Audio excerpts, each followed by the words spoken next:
confidence comes from the thing that you built. You must build belief. David Goggins, Navy SEAL, ultramarathon runner, triathlete, motivational speaker, and many people call him the toughest man alive. You run for hours. Days. What? Days. But before the 200-mile races, pull-up records, and 3 hell weeks in a year, I was that guy who ran away from absolutely everything. To get into the class, I had to lose 106 pounds in less than 3 months. this was his daily routine. I don't know if you can see the time on that clock, but it says 4:33. Let's do this. We have our first and last food of the day until 7:30 tonight. I picked the biggest one because I'm not messing around. I gotta get to the gym. Be on the bike in 7 minutes. First workout of the day was an hour on the stationary bike, which gave me plenty of time to regret my decision and to prep myself mentally for the 6 more workouts ahead. My hamstrings are seriously so tight. After biking, Goggins would spend an hour studying for the ASVAB test. I'm not joining the military, so I just edited YouTube videos instead. The part I'm probably the most excited about is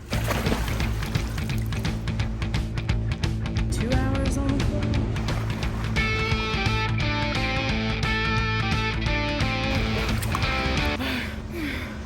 I've done 200 meters. Holy crap. This is gonna be harder than I think. I actually swam on a club team my sophomore year of high school, so I'm no expert, but I do enjoy swimming and I know a few more drills than a total beginner. It's been a while though, so this challenge was a good excuse to get back in the pool. I don't know what my heart rate is right now, but it's pumping. Swimming is so humbling. I always forget how great of a workout it is, but it takes very little time for the pool to remind me.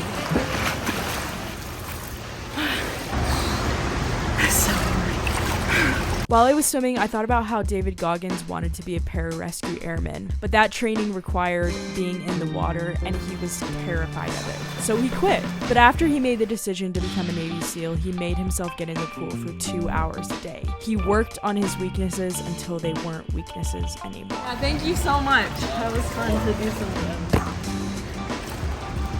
Are you done? Yes, I am. Thank you. Yeah. Next up was a 3-hour full-body weightlifting workout. I did 100 reps for 3 sets of some compound movements like squats, lunges, and then I did some bicep curls and tricep extensions. Having the workout be 3 hours was such a mental battle to me. I think it was even more of a battle than the actual movements were, just knowing that I had so much time that I had to be there moving and lifting weights. But as much as I wanted to stop, I knew I had to keep going, so I got right back into it with hundreds of rows.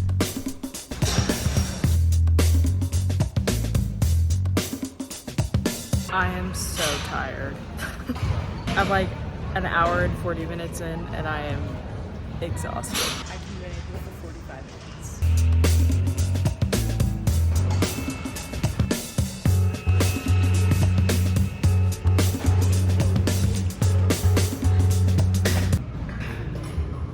It was at this moment that things started to go downhill. I felt so weak and tired and hungry, and I didn't know how I was going to keep going.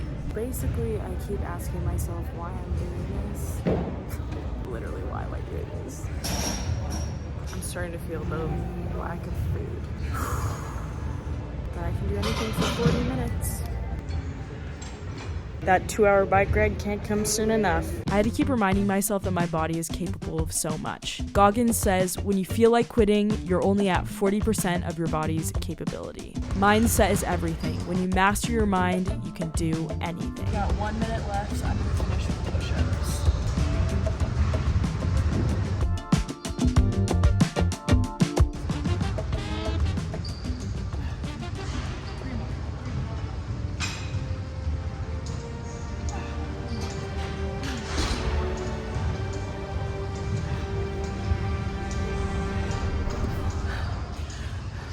I did it. 3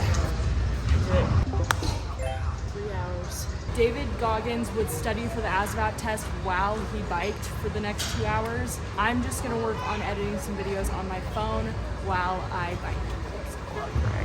We all know Goggins is a beast, but this level of dedication and discipline is insane. I was learning a lot about myself and what I'm capable of during this process. I jumped on the bike for a quick 2-hour ride before it was time to complete the last workout standing between me and my dinner. 2 mile run, baby. 2 mile run. I can do that. Let's go get our 5th workout in for the day.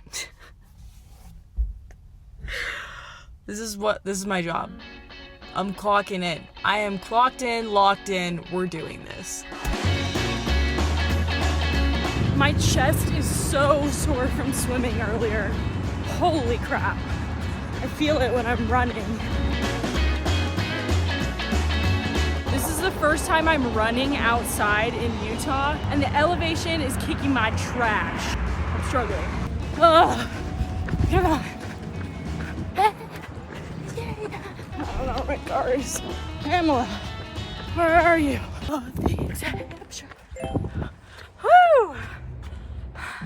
And the moment we've all, mostly me, have been waiting for. David Goggins' 1 meal a day consisted of a lean protein, some vegetables, and some rice. So that's what we've got here. I've got some chicken, brown rice, yellow squash, broccoli, and some green bell pepper. I've got some onion and garlic with the chicken, and then pop in my 3rd element of the day. I don't know if you're supposed to do that, but I'm going to. Let's see how it tastes.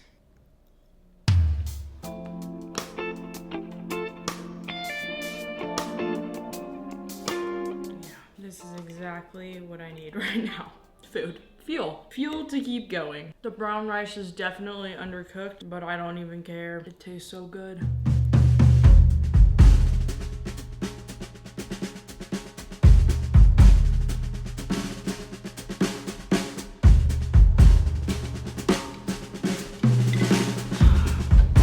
All I know is I'm gonna sleep good tonight. From 8 to 10 p.m., Goggins would hop back on the bike for his last workout of the day.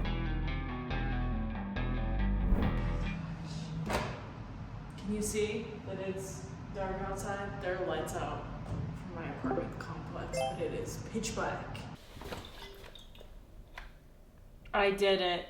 It's weird to me that when I finish challenges that seem difficult, for example, I felt the same way running my marathon. It's like, oh yeah, that's hard. That's a difficult challenge. And then I do it, and then I'm like, literally anybody could do this. Anybody could do it if they put their minds to it. You could do this if you wanted to. I'm just reminded when I do things like this, it helps me believe in other people. Like when I accomplish challenges, it's just a good reminder to me that anybody is capable. Everybody is capable. I'm not special. If you put your mind to it, you can do it. I'll give you some metrics though. I walked 12,315 steps. I've burned 3,410 calories for the day. I need to go to bed, so I'll stop talking and I'll see you in the morning for the full debrief. Oh my gosh. David Goggins is a beast. We already knew that, but doing 1 day of this routine really just drove that in. He's a beast, and respect. I did this challenge for 1 day, but David Goggins did that every single day for 3 months, which is quite literally insane. It's crazy. It's crazy, but it's that dogged determination that got him from where he was to who he is today. And that's something I think that we can look up to. This example of giving things our all. For me, this challenge was strictly a mental toughness challenge. I wasn't trying to lose weight. I wasn't trying to do any of that, which I definitely don't recommend this routine unless you're 300 pounds trying to lose 100 pounds in 3 months and join the Navy SEALs. If not, I definitely recommend getting to your goals in a more sustainable and healthy way. I think for this challenge, it was good to do just 1 day to test my mental endurance. I definitely learned things about myself in this challenge, what I'm capable of, and recognizing that I do have the capacity to go even further than I think I can. I do feel proud of myself for accomplishing a day in David Goggins' life. I think what's crazy about all the challenges that I take on, and I have an inkling, a feeling that I'll continue to feel this way. I complete the challenge and I'm kind of like, that's it? Like, it's hard, but like I could give even more. I could do even more. And I think that's incredible that as we take on challenges, as we do things that are difficult, that we are scared of and think that we might not be able to accomplish. It shows us that we're capable of even more, like, and can go even further and do that much more to become who we're meant to be. I'm grateful for this challenge for continuing to teach me that lesson about life and about myself. And I hope you enjoyed this video. I also hope it inspired you maybe to think about how you can be a little bit more disciplined in those things that you're pursuing, those dreams that you're chasing. Go after them and have this level of dogged determination to achieve your goal, because you can do it. I believe in you. I believe you can make it happen if you put in the work, if you're dedicated to the cause, and if you just work for it, if you go for it. I know that you're capable of it. This video really taught me that the process is the point. Like, that end goal of me finishing at 10 p.m., the last workout of the day, that wasn't the point of this. It was every single thing, every single challenge that I took on during the day and who I became because of it. And I feel so deeply that the challenges that we put ourselves through, and just the challenge of being here on earth, right, and experiencing all of the things that life throws at us, this process of becoming who we're meant to be every single day is the point. It's the point. So remember, the process is the point, and let's keep becoming a little bit better one day at a time. Oh wait, YouTube thinks you'll enjoy this video. See you next time. Bye.